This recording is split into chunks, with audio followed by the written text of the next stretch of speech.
Is a pair of Beat Studio Pro. I'm going to show you how to turn these off and on, okay? Very simple here. Now on one side, you have this button here, okay? So to turn it off or on, for example, right now mine are on. I can tell because that little light is on right there. And I'm also connected. Beat Studio Pro, you see, is connected to my iPhone. So let's turn it off now, this button here. Just press and hold for a little bit until you see the lights.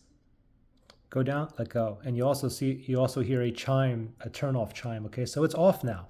Let's go ahead and turn it back on, okay? So the Beat Studio Pro is not connected no more. Let's go ahead and turn these back on. Just press and hold until the lights turn on.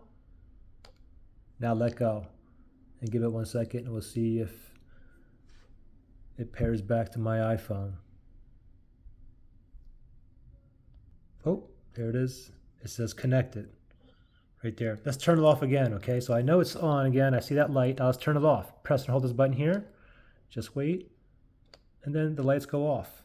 And there's also a chime, a turn off chime. So pretty simple. I'm not connected and these are currently off. Pretty simple.